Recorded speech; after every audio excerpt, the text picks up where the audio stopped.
പ്രതിഷേധിച്ചാൽ മൂക്കിടിച്ച് തകർക്കുന്ന പോലീസ് നയം, അതാണോ ഒരു പരിഷ്കൃത സമൂഹം ആഗ്രഹിക്കുന്നത്? അങ്ങനെ ഒരു പരിഷ്കൃത സമൂഹം ഇത്തരത്തിലുള്ള ചെയ്തികളെ അംഗീകരിക്കുമെന്ന് തോന്നുന്നുണ്ടോ? തീർച്ചയായിട്ടുമല്ല. പരിഷ്കൃതമല്ല. ഒരു ജനാധിപത്യ സമൂഹത്തിന് ഭൂഷണമല്ല വയലൻസ് എന്ന് പറയുന്നത്. അവിടെ സംവാദങ്ങളാണ് നടക്കേണ്ടത്. ഇവിടെ ദൗർഭാഗ്യവശാൽ പേരാമ്പ്രയിൽ നടന്നിട്ടുള്ളത് സംവാദമല്ല, മറിച്ച് പോലീസ് അട്രോസിറ്റി ആണെന്ന് UDF പറയുന്നു. അതുപോലെ തന്നെ ഷാഫി പറമ്പിൽ ഉൾപ്പെടെയുള്ള ആൾക്കാരും പറയുന്നു. എന്തായാലും ഷാഫി പറമ്പലിൻ്റെ മൂക്കിന് കാര്യമായ പരിക്കേറ്റിട്ടുണ്ട്. അദ്ദേഹം ഇപ്പോൾ ആശുപത്രിയിലാണ്. ഇതെന്താ ബോക്സിംഗ് വല്ലതും നടന്നു ഗോപ? ഇത് നമ്മൾ ഈ വീഡിയോ ശസ്ത്രക്രിയ ഇതെന്ത് മുഹമ്മദ് അലിയാണോ? പോലീസ് പറഞ്ഞിരിക്കുന്നത് വിചിത്രമെന്ന് പറയട്ടെ, പോലീസ് പറഞ്ഞിരിക്കുന്നത് അത് യാതൊരു ലാത്തി ചാർജും അവിടെ നടന്നിട്ടില്ലെന്നാണ്. സംസ്ഥാന DGP തന്നെ ആധികാരികമായിട്ട് പറയുക. അപ്പോൾ ഇതെങ്ങനെ സംഭവിച്ചു എന്നുള്ളത് ചോദ്യചിഹ്നമാണ്. CPM-കാർ അതിൻ്റെ വേർഷൻ പറയുന്നത്. ഇതിലേതാണ് സത്യമെന്ന് നമുക്ക് അറിഞ്ഞൂടാ. കാരണം പത്രം വഴിയുള്ള ഒരൊറ്റ വീഡിയോ ഫൂട്ടേജും നമുക്ക് കിട്ടിയിട്ടില്ല. കിട്ടിയിരിക്കുന്നത് മൊബൈൽ വഴി ആരോ എടുത്തതാണ്. അതൊക്കെ ചിലപ്പോൾ മാനിപ്പുലേറ്റഡും എഡിറ്റഡും ആവാൻ വഴിയുണ്ട്. അപ്പോൾ അത് നമുക്ക് കൃത്യമായിട്ട് അറിയില്ല. ആർട്ടിഫിഷ്യൽ ഇൻ്റലിജൻസിൻ്റെ ഇന്നത്തെ കാലത്ത് കാണുന്നതെല്ലാം ഒന്നും ചിത്രം കള്ളം പറയില്ല എന്നൊക്കെ പറയുന്നത് മാറിപ്പോയി. ചിത്രങ്ങളും കള്ളം പറയാം. കാരണം രാഷ്ട്രീയ പിരിമുറുക്കം അതിൻ്റെ കൊടുമുടിയിൽ നിൽക്കുന്ന ഒരു സന്ദർഭമാണ്.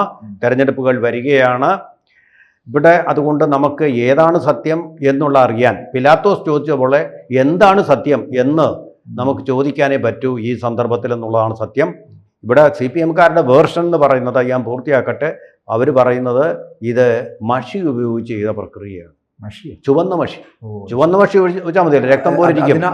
ശസ്ത്രക്രിയ നടത്തുന്നു അതിനാണെന്ന് പറഞ്ഞു. അത് കൂട്ടുകാരനെ കൊണ്ടൊന്നും അല്ലിച്ചാലും മതിയല്ലോ എന്നുള്ളതാണ് CPM-ന്റെ ഗുണ്ടകളുടെ കൃത്യമായിട്ടുള്ള ഇടപെടൽ. പോലീസുകാരിലെ CPM അനുഭാവികളായിട്ടുള്ള ഗുണ്ടകൾ അവർ തകർത്തതാണെന്നല്ലേ ഈ ഷാഫിയുടെ മൂക്കിന്. ഷാഫിയെ മാത്രമല്ല, ഷാഫിയോടൊപ്പം നിന്നിട്ടുള്ള ലാത്തിച്ചാർജിൽ ഗുരുതരമായിട്ട് മോഹമടക്കം പരിക്കേറ്റിട്ടുള്ള, രക്തം ഇങ്ങനെ ഒലിച്ചുകൊണ്ടിരിക്കുന്ന പ്രവർത്തകർ. എനിക്ക് തോന്നുന്നു ആ പ്രവർത്തകന്റെ ചിത്രമൊക്കെ ഇന്നത്തെ മനോരമ പത്രത്തിൽ അടക്കം വന്നിട്ടുണ്ട്. നിയാസ് എന്ന് പറയപ്പെടുന്നത്, ഇനി മനോരമ എന്ന് പറയപ്പെടുന്ന കോൺഗ്രസിനോട് യോജിച്ചു നിൽക്കുന്ന പത്രമാണെന്ന് പറഞ്ഞിട്ടൊന്നും കാര്യമില്ല. എന്തായാലും നിയാസിന്റെ മോന്ത അടിച്ച് തിരിച്ചിട്ടുണ്ട്. അപ്പൊ ഇത്തരത്തിൽ ഗുണ്ടകളുടെ കൃത്യമായിട്ടുള്ള ഇടപെടലുകൾ അവിടെ നടന്നിരിക്കുന്നു. പേരാമ്പ്രയില് ഈ PKG കോളേജ് എന്ന് പറയപ്പെടുന്നത്, CKG ആ കോളേജ് എന്ന് പറയപ്പെടുന്നത്, ആ കോളേജിനകത്ത് ഇന്ന് വരെ എനിക്ക് തോന്നുന്നു 30 വർഷത്തിന് ശേഷം ആദ്യമായിട്ടാണ് ചെയർമാൻ സ്ഥാനത്തേക്ക് KS വിജയിച്ചു കയറുന്നത്. അപ്പൊ അവരത് ആഹ്ലാദിക്കും, സന്തോഷിക്കും, പ്രതികരിക്കും, പ്രതിഷേധിക്കും, എല്ലാ സംഭവങ്ങളും ഉണ്ട്. അതിനകത്ത് അസൂയ പൂണ്ടിട്ടോ വിരളി പൂണ്ടിട്ടോ കാര്യമില്ല.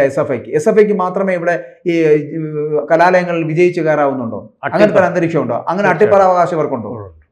അല്ല, സാറിന് എന്ത് തോന്നുന്നു? അത് തീർച്ചയായിട്ടും അത് വളരെ പ്രധാനപ്പെട്ട ഒരു പ്രസക്തമായ ചോദ്യമാണ്. SFIയുടെ മേൽക്കോയ്മയുള്ള കലാലയങ്ങളിൽ മറ്റൊരു സംഘടനയും വളരാൻ അവരനുവദിക്കാറില്ല. അത് നമുക്കറിയാം. അതുപോലെ ഇവിടെ അവരെ തോൽപ്പിച്ചു. കോൺഗ്രസിന്റെ KSU അവരെ തോൽപ്പിച്ചു. ഒരു പക്ഷേ MSFന്റെ സഹോദരത്തോടെ ആയിരിക്കാം. അവിടെയൊക്കെ MSFന് നല്ല എന്തുമായാലും അവർ വിജയിച്ചു. അതും കലാലയത്തിലെ വിദ്യാർത്ഥി രാഷ്ട്രീയത്തിന് മറ്റു സംഘടനകൾക്ക് സ്വാതന്ത്ര്യം പോലും അനുവദിക്കാത്ത SFIയുടെ മേൽ നേടുന്ന ഏത് വിജയവും വൻ വിജയം തന്നെയാണ്. ആ വൻ വിജയം ആഘോഷിക്കാൻ വേണ്ടി ഷാഫി പറമ്പലിൻ്റെ നേതൃത്വത്തിൽ പെരമ്പ്ര ടൗണിൽ നടന്ന ഒരു യോഗത്തിന്റെ നേർക്കാണ് CPM-ന്റെ ഗുണ്ടകളുടെയും നേതാക്കളുടെ ആക്രമണം ഉണ്ടായിട്ടുള്ളത്. അതെ, വേറൊരു കാര്യം കൂടെ സാർ, ഇതുമായിട്ട് ബന്ധപ്പെട്ട് അന്ന് അവരുടെ മെനങ്ങാന്നാണ് ഈ സംഭവങ്ങളുടെ തുടക്കം എന്ന് പറയുന്നത്. അവർ ഇതിന്റെ ഈ ആഘോഷങ്ങൾ നടത്തുന്നു, അതുമായിട്ട് ബന്ധപ്പെട്ട് അന്ന് ഒരു അടിപിടി ഉണ്ടാകുന്നു. അതിനുശേഷം അതിന്റെ അടുത്ത ദിവസം ഇന്നലെ അവിടെ ഹർത്താൽ ഉണ്ടാകും. പേരാമ്പ്ര പഞ്ചായത്തിൽ ഹർത്താലാണ്. ആ ഹർത്താലുമായിട്ട് ബന്ധപ്പെട്ടിട്ട് അവരുടെ അന്നത്തെ പഞ്ചായത്ത് പ്രസിഡന്റിന് തലയിട്ടുന്നു, മർദ്ദനം ഏൽക്കുന്നു. ഇതുമായിട്ട് ബന്ധപ്പെട്ട് അതിന്റെ ഈവനിങ് വൈകുന്നേരത്തോടു കൂടിയാണ് UDF-ഉം LDF-ഉം തമ്മിൽ ഹർത്താൽ നടക്കുന്ന വേളകളിൽ ആ സ്ഥലത്ത് വെച്ച് ഈ യോഗത്തിന്റെ കവലകളിൽ വെച്ചിട്ടുള്ള അങ്ങോട്ടും ഇങ്ങോട്ടും ഉന്തും തള്ളും ഉണ്ടാകുന്നു. അവിടെ വെച്ചിട്ട് അടി ഉണ്ടാകുന്നു. ഈ പറയുന്ന പോലീസ് മർദ്ദനം ഉണ്ടാകുന്നു.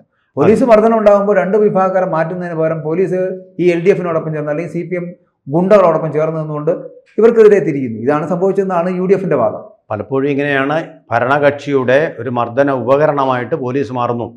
ശരിക്കും പറഞ്ഞാൽ പോലീസിങ് അല്ല ചെയ്യുന്നത്, അവരുടെ പാർഷ്യാലിറ്റിയാണ് ഇവിടെ പ്രകടിപ്പിക്കുന്നത്. ഇത് ഇപ്പോൾ UDF അധികാരത്തിൽ വന്നാലും ഇങ്ങനെയൊക്കെയാണ് സംഭവിക്കുന്നത്. യജന്മാന്മാരുടെ തൃപ്തി, സന്തോഷമാണ് അവരുടെ ലക്ഷ്യം. അങ്ങനെ പ്രൊമോഷൻ കിട്ടുക, നല്ല ഗുഡ് സർട്ടിഫിക്കറ്റ് കിട്ടുക, ഗുഡ് സർവീസ് എൻട്രി കിട്ടുക, ഏത് പ്രൊമോഷൻ കിട്ടുക, ഇതൊക്കെയാണ് ലക്ഷ്യം. സ്ഥലം മാറ്റം ഒഴിവാക്കുക. അതിങ്ങനെയുള്ള പ്രക്രിയ നടക്കുന്നിടത്തോളം ഇങ്ങനെയുള്ള കാര്യങ്ങൾ നടന്നുകൊണ്ടിരിക്കും. ഇതൊരു ജനകീയ പോലീസല്ല, ജനസൗഹാർദ്ദ പോലീസുമല്ല എന്നുള്ളത് വളരെ സ്പഷ്ടമായിട്ടുള്ള കാര്യമാണ്. പക്ഷേ നമ്മൾ അതിനപ്പുറം ഇതൊരു ചെറിയ സംഭവമല്ല ഗോപ, ഇതിന് വലിയൊരു രാഷ്ട്രീയ പ്രാധാന്യമുണ്ട്. പലതരത്തിൽ അതിൻ്റെ ഒരു സങ്കീർണത നമ്മൾ മനസ്സിലാക്കണം. ഒന്നാമത്, പേരാമ്പ്ര എന്ന സ്ഥലത്ത് 3 ദശാബ്ദത്തിന് ശേഷം ആദ്യമായിട്ട് KSU അധികാരത്തിൽ വരുന്നു. അത് വലിയൊരു മാറ്റമാണ്, ഒരു മാറ്റത്തിൻ്റെ കാറ്റാണത്.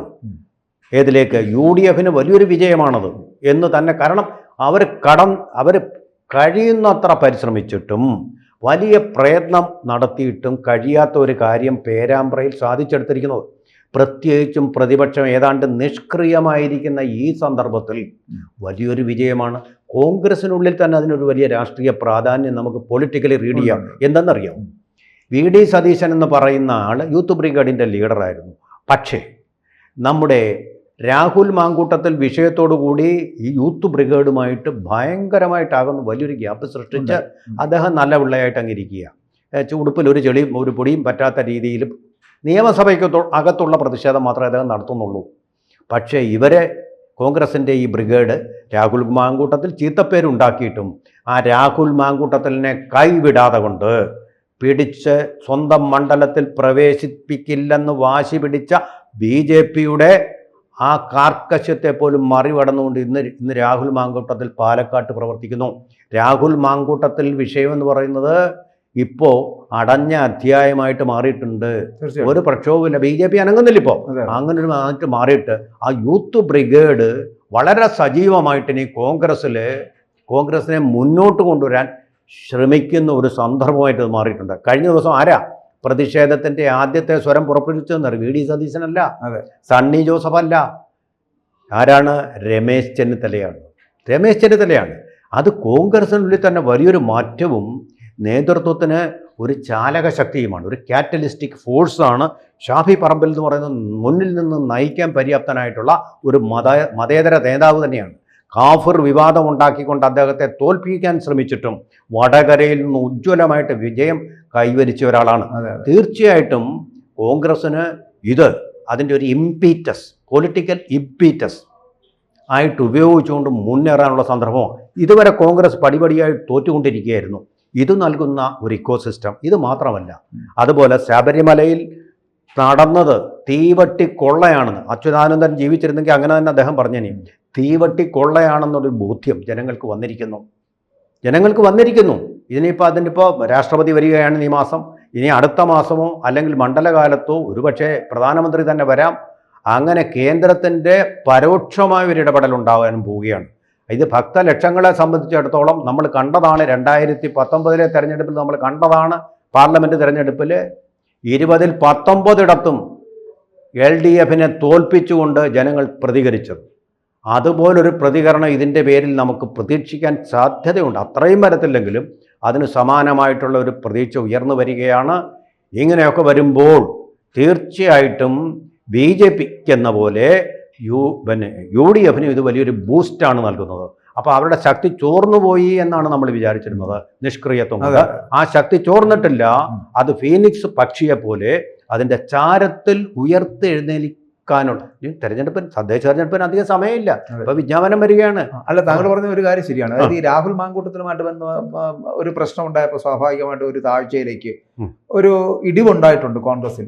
പക്ഷേ അവിടെ താങ്കൾ പറയുന്ന ഈ ഒരു യൂത്ത് ബ്രിഗേഡ് ഉണ്ട്. അതായത് ഷാഫി പറമ്പിൽ നേതൃത്വം നൽകുന്ന, രാഹുൽ മാങ്കൂട്ടത്തിലുള്ള, അബിൻ ബർക്കിയുള്ള, അങ്ങനെ ഒരു ഈ BT ബൽറാമൊക്കെ ചേർന്നിട്ടുള്ള ഒരു വലിയ സ്ട്രോങ് ആയിട്ടുള്ള ഒരു യൂത്ത് ബ്രിഗേഡ് ഉണ്ട്. ആ യൂത്ത് ബ്രിഗേഡ് എന്തായാലും കോൺഗ്രസിന്റെ ചാലക ശക്തികൾ തന്നെയാണ്. അവർ കുറച്ചുകൂടി ശക്തമായി രംഗത്ത് വരികയാണെങ്കിൽ CPM തലവേദന ഉണ്ടാകും എന്നുള്ള കാര്യം വളരെ വ്യക്തമായിട്ട് മനസ്സിലാക്കിയ സാഹചര്യത്തിൽ തന്നെയാണ് രാഹുൽ മാങ്കൂട്ടത്തിലിനെ പോലൊരു നേതാവിനെതിരെ ഒരു സ്ത്രീ വിഷയവുമായിട്ട് ബന്ധപ്പെട്ട് വന്നത്. അത് ശരിയാണോ അല്ലയോ എന്നുള്ളതൊക്കെ അവരുടെ കാര്യം, അതൊക്കെ അന്വേഷണവുമായിട്ട് കണ്ടുപിടിച്ച് പോകട്ടെ. എന്തായാലും ആ രാഹുൽ മാങ്കൂട്ടത്തിൻ്റെ വിഷയം കോൺഗ്രസിന് അപമതിപ്പുണ്ടാക്കി എന്നുള്ള കാര്യത്തിൽ സംശയമില്ല. പക്ഷേ അവരെ പോലുള്ള നേതാക്കന്മാർ കോൺഗ്രസിന് തുണയാകും എന്നുള്ള കാര്യത്തിൽ അതിൽ ഭയപ്പെടുന്നുണ്ട് LDF. അതുകൊണ്ട് തന്നെയാണ് അത്തരത്തിലുള്ളൊരു സമീപനത്തിൽ തന്നെയാണ് ഇപ്പോൾ അറിഞ്ഞു വെച്ചുകൊണ്ടുള്ള മർദ്ദനമാണ് ഷാഫി പറമ്പിൽ ലഭിച്ചതെന്നല്ലേ നമ്മൾ മനസ്സിലാക്കേണ്ടത്. അത് അവർ തന്നെ പറയുന്നതാണ്, കോൺഗ്രസ് തന്നെ പറയുന്നതാണ്, അറിഞ്ഞു വെച്ചുകൊണ്ട് മർദ്ദിച്ചതാണ്. ഒരു ജനപ്രതിനിധിക്ക് ഇതാണ് അവസ്ഥയെങ്കിൽ സാധാരണക്കാരൻ്റെ അവസ്ഥ എന്തായിരിക്കും? അത് ആഗോള അയ്യപ്പ സംഗമം പോലെ ഒരു ബൂമറാങ്ങായിട്ട് മാറും, അടിച്ചത് മനഃപൂർവ്വമാണെങ്കിൽ. കാരണം ഈ രക്തസാക്ഷി പരിവേഷം, ഈ ഫോട്ടോ, ചോരയണിഞ്ഞ മൂക്ക്, ഇതൊക്കെ കോൺഗ്രസിനുണ്ടാക്കി കൊടുക്കുന്ന ബൂസ്റ്റ് എന്ന് പറയുന്നത് ഭയങ്കരമായിരിക്കും. ഭയങ്കര മൈലേജാണ്, ഭയങ്കരമായ മൈലേജാണ് ഉണ്ടാക്കുന്നത്. അത് LDFിൻ്റെ ശവപ്പെട്ടിയിലെ ഒരാണി കൂടിയായി പരിണമിക്കാനുള്ള ഒരു സാധ്യത, തിരിച്ചു പിടിക്കാനുള്ള അവസരം ഞാൻ പറയുന്നില്ല. ആ അവസരം കൂടെ കളഞ്ഞു കുളിച്ചാൽ ഇവർക്ക് തീർന്നു, UDFിന് തീർന്നു. ഇത് അവസരത്തിനൊത്ത് ഉയർന്നാൽ ഇത് തീർച്ചയായിട്ടും. അത് താങ്കൾ പറഞ്ഞ ഒരു കാര്യം വളരെ ശരിയാണ്. അതായത് ഈ സ്വർണ്ണപ്പാളി വിഷയവുമായിട്ട് ബന്ധപ്പെട്ടിട്ട് വല്ലാതെ അങ്ങ് ആടി ഒലിഞ്ഞു നിൽക്കുകയാണ് LDF. അതെ, ഈ ഒരു അവസരം അവർ മുതലാക്കേണ്ടതാണ്. എനിക്ക് തോന്നുന്നു അവർ 1-2 സ്ഥലങ്ങളിലൊക്കെ അത്തരത്തിലുള്ള ചില പ്രതിഷേധമൊക്കെ നടത്തുന്നുണ്ട്. വിശ്വാസ സംഗമം എന്നൊക്കെ പറഞ്ഞ് ചില പരിപാടികളൊക്കെ നടക്കുന്നുണ്ട്. എനിക്ക് തോന്നുന്നു ഈ മാസം 14 മുതൽ അങ്ങനെ ഒരു പ്രതിഷേധ സംഗമം, വിശ്വാസ സംഗമം എന്ന പേരിൽ UDF അതുമായിട്ടൊക്കെ രംഗത്തുന്നുണ്ട്. അതൊരു ശക്തമായ രീതിയിൽ അത് നടപ്പിലാക്കുകയും ഈ കിട്ടിയ അവസരം, ഇപ്പോൾ ഷാഫി കിട്ടിയ അടി അടക്കമുള്ളത് അതൊരു അവസരമാക്കി മാറ്റുന്ന തരത്തിലേക്ക് എത്തിയാൽ സ്വാഭാവികമായിട്ടും ഒരു മേൽക്കൈ നേടിയെടുക്കാൻ കഴിയുന്ന ഒരു സാഹചര്യം ഉണ്ടാകും. തീർച്ചയായിട്ടും. ഇടതുമുന്നണിയുടെ ഒരു വല്ലാത്ത അപ്രമാദം ഈ ആഭ്യന്തര വകുപ്പുമായിട്ട് ബന്ധപ്പെട്ടിട്ടാണ്. ഈ ആഭ്യന്തര വകുപ്പിന്റെ ഇപ്പോഴത്തെ പ്രവർത്തനങ്ങൾ ഒരു തരത്തിലും അംഗീകരിക്കാൻ കഴിയുന്നതല്ല. കാരണം ഒരു മേഖലയിലും ഉണ്ണികൃഷ്ണൻ പോറ്റിയെ പോലും അറസ്റ്റ് ചെയ്യാൻ പറ്റാത്ത തരത്തിലേക്ക് തകർന്നു പോകുന്ന ഒരു സംവിധാനമായിട്ട് ആഭ്യന്തര വകുപ്പ് മാറുന്നുണ്ടെങ്കിൽ ആ ആഭ്യന്തര വകുപ്പ് ചെയ്യുന്നത് ഉണ്ണികൃഷ്ണനെ പോലുള്ളവരെ സഹായിക്കുക, അല്ലെ, സംരക്ഷിക്കുന്നുള്ളൂ. അങ്ങനത്തെ ഒരു സമീപനമാണോ ആഭ്യന്തര വകുപ്പിൽ നിന്ന് ഉണ്ടാകേണ്ടത്? അതെ, തീർച്ചയായിട്ടും. ഇപ്പൊ ഉണ്ടായിക്കൊണ്ടിരിക്കുന്ന ഇത്തരത്തിലുള്ള സമീപനമാണോ ഈ ആഭ്യന്തര വകുപ്പിൽ നിന്ന് ഉണ്ടാകേണ്ടത്? അതാണോ? ആഭ്യന്തര വകുപ്പ് പരാജയമാണ്, ദേവസ്വം ബോർഡ് പരാജയമാണ്. പരാജയമില്ലാത്ത വകുപ്പുകൾ ചുരുക്കമാണ് കേരളത്തിൽ. ആ അവസരത്തിനൊത്ത് ഉയരാനുള്ള ഒരവസരമാണ് പേരാമ്പ്ര സംഭവം UDFിന്. ഇനിയെങ്കിലും അവരുടെ ലാസ്റ്റ് ബസ്സാണിത്. അത്രേ ഉള്ളൂ. തീർച്ചയായിട്ടും ഇതൊരു ലാസ്റ്റ് ബസ്സായിരിക്കണം. എന്തായാലും ശബരിമലയും ഷാഫി പറമ്പിലെ ഈ CKG കോളേജ് പേരാമ്പ്രയിൽ നടന്ന വിഷയവുമൊക്കെ ഒരു മേൽക്കൈ നേടിയെടുക്കുവാൻ കോൺഗ്രസിനുള്ള ആയുധങ്ങളാകുമെന്നുള്ള കാര്യത്തിൽ സംശയമില്ല. തീർച്ചയായിട്ടും. കൂടുതൽ വാർത്തകളും വിശേഷങ്ങളും നിങ്ങളിലേക്ക് എത്താൻ ABC മലയാളം സബ്സ്ക്രൈബ് ചെയ്യുക, ബെൽ ബട്ടണും അമർത്തുക.